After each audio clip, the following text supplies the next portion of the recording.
지도 하나 보겠습니다. 고대 실크로드라고 타이틀이 되어 있죠.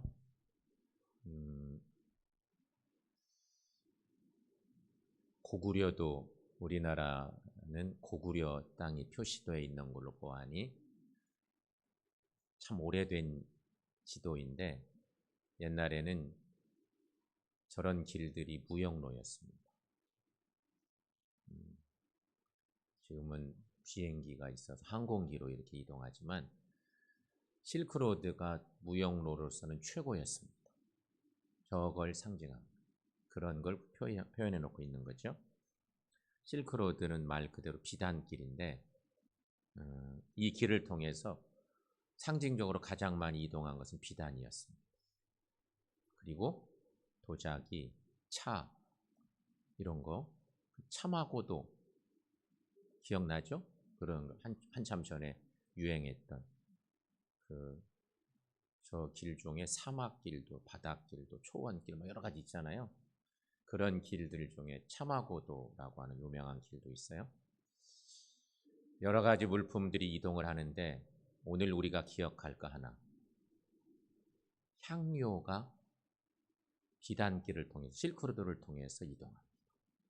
비단도 이동하지만 유명한 향료가 이동합니다. 향료가 뭐예요? 좋은 향이 나는 향품들을 다 일거 향료라고 하는 건데 향료도 함께 이동을 한 거예요. 사막고도를 통해서. 실크로드를 통해서. 뭐 우리 역사적인 얘기 들어보면 경주가 천년도시잖아. 경주까지도 실크로드를 통해서 귀한 물품들이 왔다.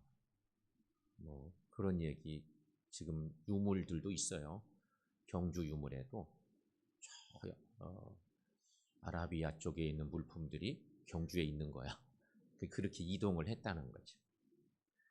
특별히 오늘은 우리가 좀 관심 둘 건 향료입니다. 향료는 고대 사회에서는 왕실이나 종교 의식에 사용된 중요한 물품이었대요.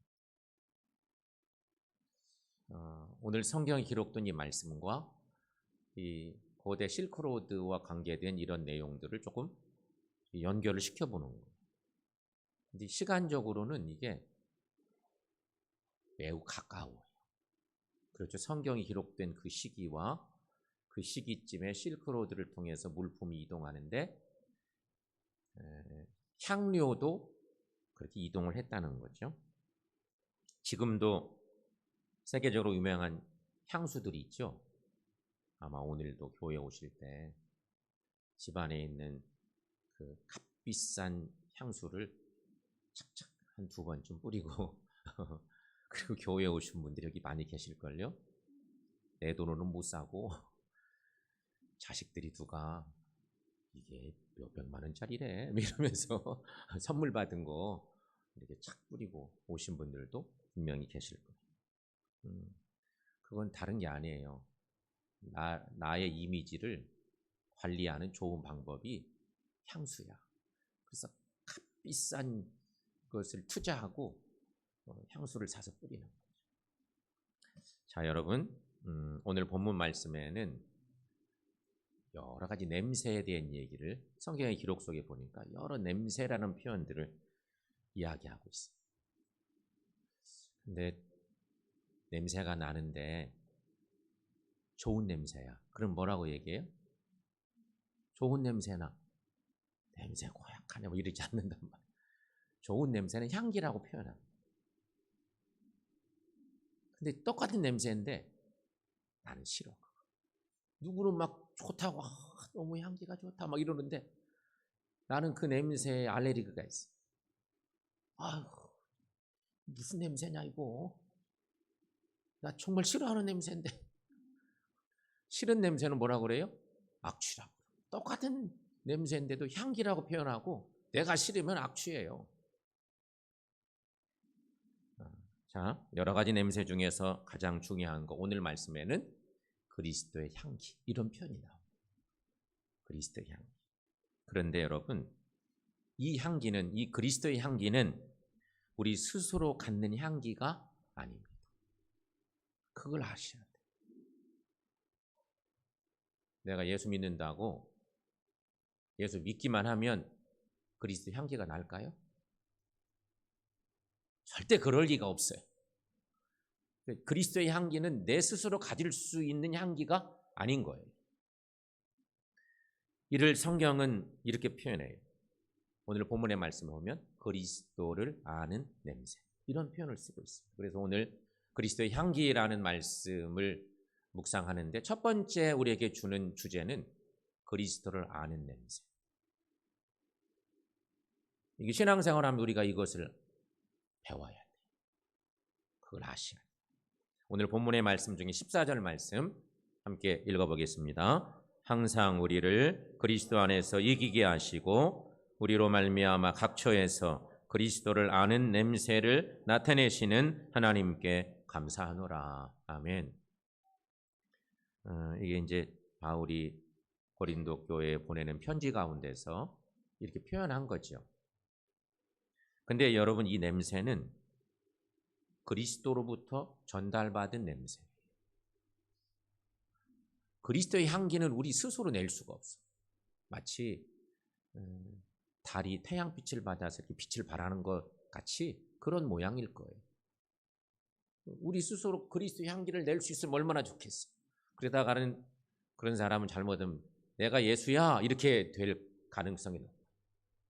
신앙인의 삶은 언제나 예수님에게서 배우고 닮아가고 주님이 나타내시는 향기를 잘 머금고 그걸 이렇게 향내내주고 그럴 수 있어야 되는, 그러니까 그리스도로부터 전달받은 냄새여야 한다는 거죠. 그러니까 여러분, 이것은 그리스도와의 사귐으로서 그리스도의 냄새가 나는 거예요.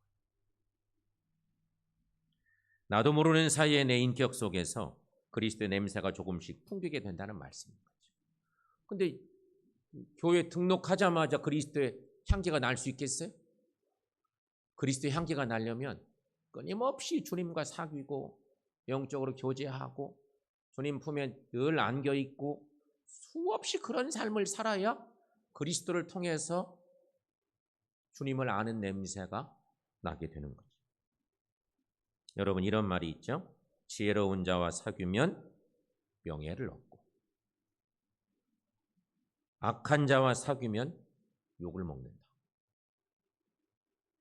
유유상종하기 때문에 이렇게 되는 것입니다. 따라서 여러분, 우리가 열심히 그리스도를 담고자 애를 쓰다 보면 어느 사이에 나에게도 예수님의 냄새가 나게 되는 것입니다.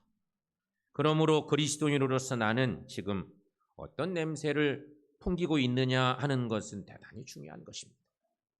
왜냐하면 이것은 곧 그리스도와의 교제하고 있느냐 그렇지 않느냐의 문제이기 때문인 것입니다. 그 누구라도 그리스도의 향기와 접하면 예수님을 닮아 그리스도의 향기를 내기 마련인 것이에요. 그렇다면 여러분, 생각해 보십시다.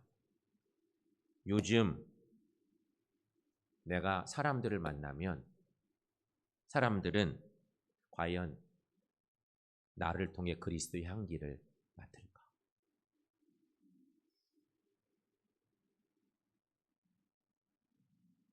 그것은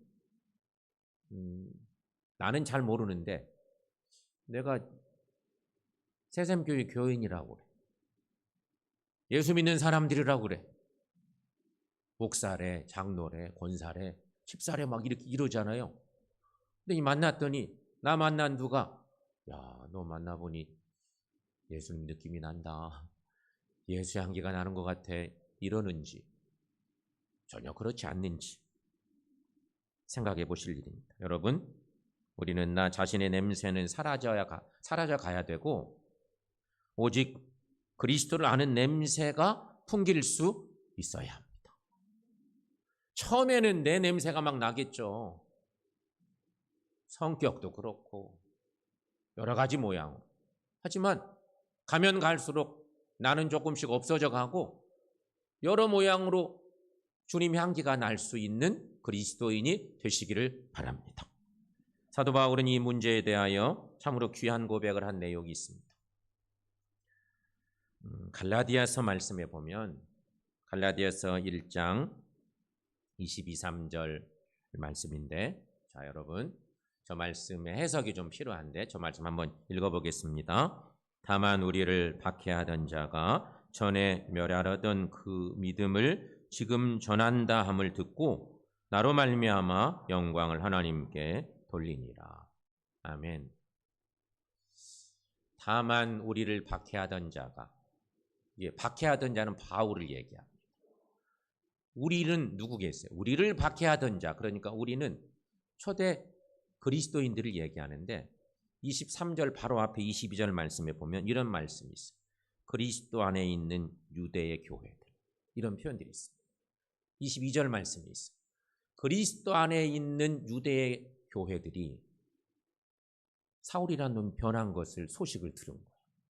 우리를 박해하고 힘들게 하던 그놈이 변했대. 그래서 지금은 예수 복음을 전하고 다니는데 이렇게 소문이 바뀐 거예요. 그래서 저 말씀이 그런 거예요. 박해하던 자가 전에 멸하려던 그 믿음을 지금은 전하고 다녀. 그래 완전 바뀐 거잖아요. 그래서 결국은 그 얘기를 듣고 나로 말미암아 영광을 하나님께 돌립니다. 이런 말씀. 그러니까 바울 자신을 가리켜서 바울 냄새, 바울 소식, 바울의 말을 듣는 그런 사람들이 하나님께 영광을 돌리고 있다는 얘기. 옛날에는 바울 얘기 들으면 막 벌벌 떨고 야, 저놈 만나면 큰일 나는데 이랬는데 변해서 주의 복음을 전하고 있고 그런다고 하니 초대 교인들이 그 얘기 듣고 하나님께 영광 돌려. 바울 소식 들으니까 너무 감사한 것이 많은 거예요. 그래서 바울이 갈라디아 교회 편지 쓰면서 자기에 대한 얘기를 이렇게 쓰고 있는 말씀.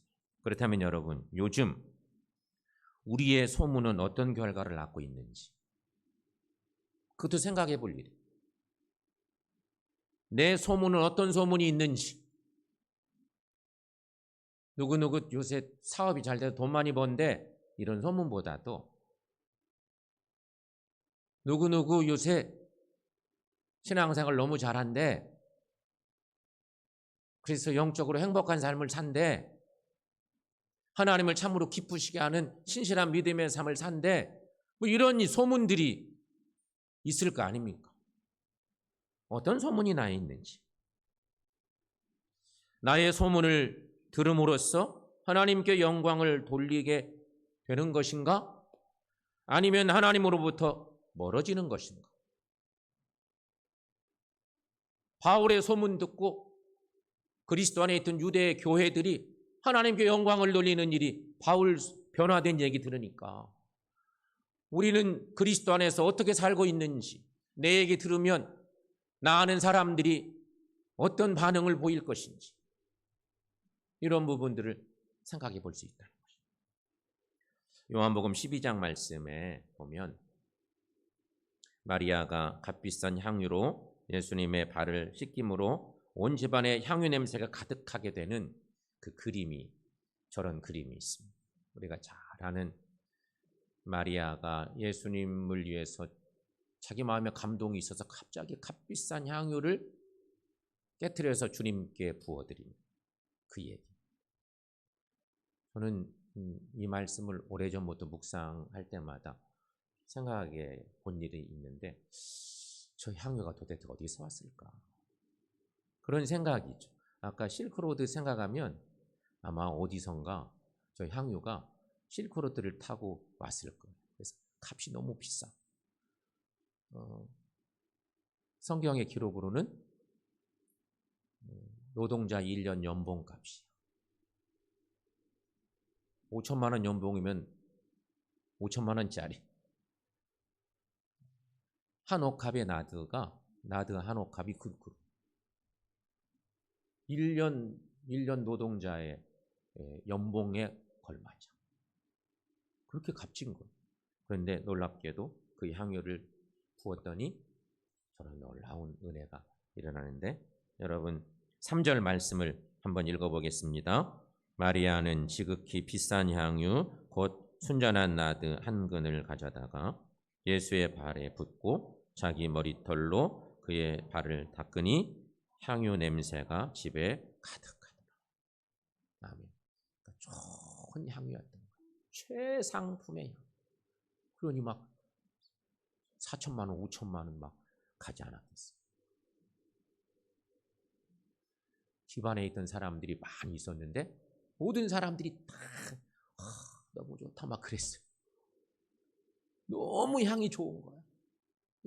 표현할 수 없는 좋은 향이 났어요. 다 좋아했어요. 영문은 모르지만 그 향유에 취해서 다 좋아했어요. 그런데 딱 한 사람, 성경의 기록에 보면 가룟 유다는 이 일을 못마땅히 생각했어요. 계산이 빨라. 그런 사람들이 있잖아요. 모든 사고가 달라서 이 상황이 어떤 상황인지 가룟 유다는 알 바 아니고 이 값진 것을 깨뜨려서 이렇게 허비하다 이 생각을 한 거예요. 다른 사람들은 너무너무 행복해 하는데 가룟 유다만 기분이 확 상했어요. 계산해 보니까 이게 미친 짓 하는 것 같아. 그래서 화가 난 거예요. 이것을 팔아서 가난한 사람들이 주지 않고 왜 이렇게 허비하냐? 상황으로 볼 때는 그렇죠. 가난한 사람 도와주면 얼마나 좋아요. 하지만 다른 사람들은 다 행복해 하는데 가룟 유다만 이상한 반응을 보이고 말았어요. 여러분, 이와 같이 아무리 좋은 냄새도 언제나 싫어하는 사람은 있습니다. 향은 좋았을 건데 가룟 유다는 그 계산이 빨라서 야 이렇게 비싼 것을 왜 깨트려가지고 하필이면 이렇게 허비하냐 이렇게 생각한 거죠. 하지만 예수님은 그때 이런 말씀을 하십니다. 마가복음의 기록인데 마가복음 14장 9절 말씀에 복음서마다 좀 다른데 마가복음의 기록에는 저런 말씀이 있어요. 요한복음에는 저 기록이 없고 자 여러분 함께 읽어보겠습니다. 온 천하에 어디서든지 이 복음이 전파되는 곳에는 이 여자의 행한 일도 말하여 그를 기억하리라. 얼마나 귀한 일이에요. 성도 여러분, 이날 마리아는 분명 좋은 일을 했습니다.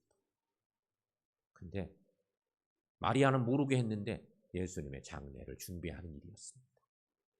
주님의 마지막, 주님의 하나님의 구원사를 이루는 마지막 그 힘든 여정의 길을 가셔야 되는데 그때 그 길을 준비한 꼴이 되었던 거죠.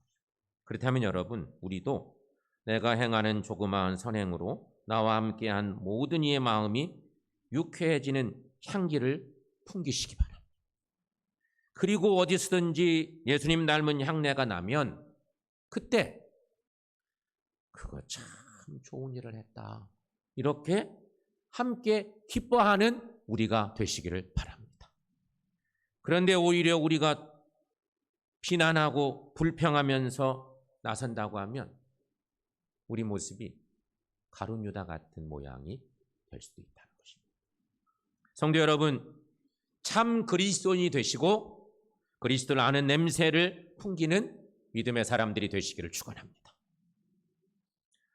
또 한 가지는 그리스도의 향기는 생명에 이르는 냄새입니다. 예수님의 공생의 사역을 생각해 보십시오.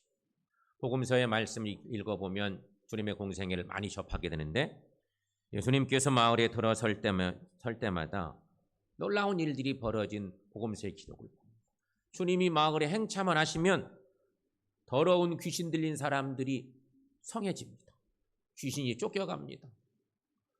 사람들이 건강해집니다.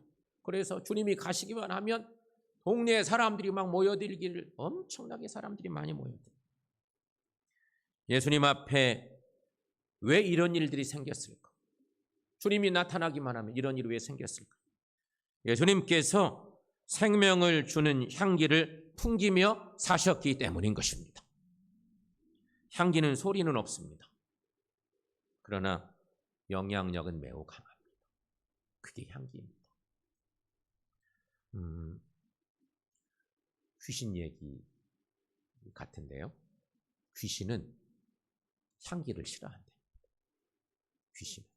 귀신이 좋아하는 건 뭐겠어요? 악취를 좋아합니다. 좋은 향기는 귀신이 싫어한대. 그래서일까요? 우리나라 풍속에도 장례 풍속 생각하면 사람이 죽으면 그 시신 앞에 향불을 피웁니다. 그렇죠?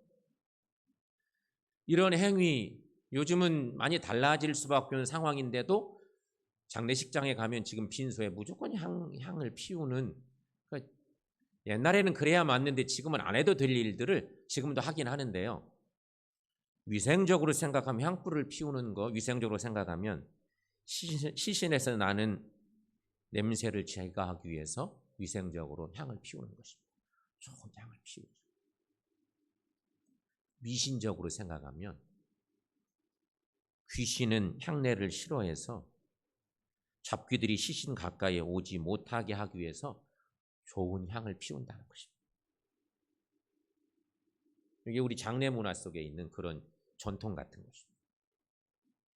그런 의미에서 여러분 오늘 본문 말씀 중에 16절 말씀, 자 16절 말씀 함께 읽어보겠습니다. 이 사람에게는 사망으로부터 사망에 이르는 냄새요 저 사람에게는 생명으로부터 생명에 이르는 냄새라. 아멘. 그런데 이 내용은 역사적 배경을 알아야만 온전히 이해될 수 있는 말씀이기도 합니다. 바울이 서신서를 쓸 때마다 여기저기 많은 곳에서 로마 시대 때 있었던 여러 가지 전통들을 배경 삼아서 비유적으로 설명한 글들이 많습니다. 그렇게 쓰면 그때는 금방 이해가 되는 거예요. 그림이 그려지니까. 근데 지금은 2000년이 지나서 이 말씀 읽으면 우리는 문화를 모르니까 뭔 말인지 잘 이해할 수 없는 내용들이 되고 만 거죠. 이거 역사적 배경이 필요한데 여러분 같은 냄새가 어떤 사람에게는 좋은 냄새가 되고 또 어떤 사람에게는 좋지 못한 냄새로 느껴져, 맡아져. 그렇다면 여러분 그리스도의 향기가 이 사람에게는 사망에 이르는 냄새가 되고 저 사람에게는 생명에 이르는 냄새가 된다는 역사적 배경을 생각해 봐야 돼요. 로마 시대는 전쟁이 많았어요. 정말 전쟁 많이 했어요. 전쟁에서 승리하면 저기 새로 지배한 지배지에 거기서부터 로마로 통하는 도로를 또 막 만들어야 돼. 그러잖아요. 그래서 모든 길은 로마로 통하는. 그렇게 정복하고 관리하기 쉬우니까 도로 만들어야 돼. 전쟁이 너무 많았어요. 근데 멀리 원정하는 전쟁이 자꾸 많아져. 자꾸 먼 데로 가야 되잖아요. 그 전쟁이 때로는 몇 개월, 때로는 수년. 전쟁을 해야만 돼. 목숨 걸고 전쟁을 해. 그런데 그렇게 전쟁을 치르고 나면 많은 전리품과 포로들을 끌고 승전구를 울리면서 개선하는 장군과 군사들의 행렬이 계속돼. 전쟁이 이기고 나면 다 행렬을 만들어서 로마 시내로 막 들어오는 거죠. 그래서 막 치하도 받고 황제에게 뭐 이런 일들을 계속 벌이는 거예요. 이때 맨 앞에 행렬이 들어올 때 맨 앞에 기수와 나팔수가 서고 나팔을 붑니다. 그 뒤에는 북치는 사람들이 따라간답니다. 그리고 그 북치는 사람 뒤에 우리로 말하면 가마솥 같은 향로가 지나간다. 큰 향로에 좋은 향을 피워서 막 온 거리를 그 향료로 채우는 거죠. 향내로 채우는 것입니다. 그 이유가 뭘까? 그것은 바로 개선하는 군사들은 이겼다는 마음에 승장가를 부르며 의기양양하지만 군사들의 피 묻은 옷과 땀내 나는 몸으로 인해서 그야말로 냄새를 맡을 수가 없어요. 군인들이 막 쫙 일어가면 피비린내와 땀내로 악취가 나는 거예요. 그 냄새를 없애요. 그러기 위해서 대형 향료를 피우게 된다는 거죠. 그런데 여러분 또 한 가지, 그게 위생적인 거죠.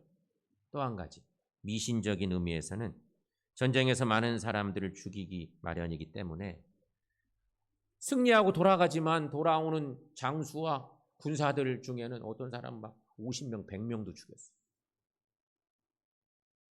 살인한 사람. 그로 인해서 각종 귀신들이 군사들에게 들러붙어 있다고 생각한 거예요. 그러니 이런 귀신들이 만약 성 안으로 들어오게 되면 성 안의 행복을 보장받을 수가 없어. 그래서 잡기를 쫓아낸다는 의미로 향을 피웠다. 이렇게 향내를 물씬 풍기면서 계산하는 장면을 생각해 볼 때 승리를 한 사람들에게는 이 냄새가 좋은 향내입니다. 그러니 이때의 향내는 곧 승리의 냄새요, 생명에 이르는 냄새인 것입니다. 그러나 뒤에서 끌려오는 전쟁 포로들은 끌려가는 것도 지금 죽겠는데 끌려가서 내가 살지 죽을지, 끌려가자마자 무슨 일을 당할지 알 수가 없어요. 똑같은 향내이지만 그들에게는 죽음에 이르는 냄새. 얼마나 두렵겠어요. 바로 그것을 얘기해요. 이처럼 여러분, 똑같은 냄새임에도 승리자 편에서 함께 승리를 기뻐하는 자들에게 생명이 이르는 냄새, 반대로 승리한 자들과 대항하여 싸우던 자들에게는 사망이 이르는 냄새. 이게 로마 시대에는 계속되는 거예요. 전쟁만 나면 승리하고 돌아오면 로마는 근데 계속 승리해요. 나라가 성장하는 그 시기에 계속 승리해요. 승리한 이유가 있어요. 로마의 장수들이 목숨 걸고 전쟁해요. 솔선수범 전쟁. 집정관들이 그 최고의 장수들인데 엄청 많이 죽어요. 야, 니들 앞에 가라. 우리 뒤에 이런 게 아니에요. 항상 선두에서. 그러니 전쟁에서 이기는 거예요. 그리고 돌아올 때는 항상 이런 대열을 만들었던 거죠. 그래서 오늘 본문의 말씀, 그리스도의 향기를 전제로 이렇게 증거한, 다시 한번 16절 말씀을 읽어볼 텐데 여러분 함께 읽습니다. 이 사람에게는 사망으로부터 사망에 이르는 냄새요, 저 사람에게는 생명으로부터 생명에 이르는 냄새라. 아멘. 그러므로 여러분, 그리스도의 향기란 뭔가? 여기서 우리가 한 가지 생각해 볼, 정확하게 생각해 볼 것이 있어요. 오늘 우리 모두가 생각해 볼 것. 그리스도의 향기란 그리스도의 편에서 그리스도의 승리를 찬양하며 주님을 따르는 자들에게는 그리스도의 향기가 생명의 향기. 그러나 그리스도를 반대하고 그 뜻을 거역하며 그리스도의 역사를 방해하고 도전하는 자들에게는 그리스도의 향기가 그만 죽음의 향기가 됩니다. 따라서 여러분, 그리스도의 향기란 말씀의 향기이고 사랑의 향기이고 승리의 향기이고 빛의 향기인 것입니다. 그리스도의 향기를 통하여 병자가 낫고 눌린 자가 풀려나고 죽은 자가 살아나게 된다는 것입니다. 그래서 이 향기가 생명에 이르는 향기가 되는 것입니다. 과연 이것이 사실일까? 복음서의 말씀 한 가지만 우리가 잘 아는 얘기예요. 예수님과 나사로 이야기. 예수님과 나사로 이야기. 이미 죽은 지 나흘이나 되어 무덤에서 썩어가는 나사로. 근데 며칠 전에 나사로의 누이들이 예수님을 불렀었어요. 예수님 빨리 오세요. 우리 오라비 죽게 생겼어요. 연통을 보냈는데 예수님이 웬일인지 소식 듣고 안 오셨잖아요. 다른 일을 막 보시고 안 오셨어요. 그럼 결국은 죽고 그 집안이 죽음의 그 절망으로 그냥 휩싸였어요. 그런데 생명 되신 예수님의 향기가 무덤에 이르게 될 때 다시 살아나는 생명의 역사가 일어났습니다. 이것이 생명에 이르게 하는 냄새, 곧 그리스도의 향기인 것입니다. 냄새 중에 가장 좋은 냄새, 그것은 생명의 냄새입니다. 성도 여러분, 예수님께서 나사로를 살려주신 이 역사가 생명에 이르게 하는 냄새, 곧 그리스도의 향기입니다. 이런 삶 사는 우리 모두 되시기를 축원합니다. 성도 여러분, 하나님께서 우리에게 오늘 말씀하십니다. 너는 그리스도의 향기라. 이렇게 말씀해요. 옆 사람 축복하면서 이렇게 함께 축복합니다. 너는 그리스도의 향기라. 너는 그리스도의 향기라. 괜히 쑥스럽네요. 그런 인사를 받으니. 우리 나를 가리켜서 나는 그리스도의 향기입니다. 나는 그리스도의 향기입니다. 황송하지만 그리스도의 향기로 사시기를 축원합니다. 그리스도의 향기는 그리스도를 아는 냄새입니다. 내가 그리스도를 알게 되므로 주님을 증거하는 삶을 살 수 있어요. 내가 주님을 알아야 누군가 딴 사람에게, 타인에게 주님의 구원을 전할 수 있는 거예요. 또 한 가지, 그리스도의 향기는 생명입니다. 그리스도의 향기는 생명을 살리는 거예요. 우리도 예수님의 향기로 생명 살리는 일에 힘쓰고 주님의 온전한 사람들로 사시기를 축원합니다. 기도하겠습니다.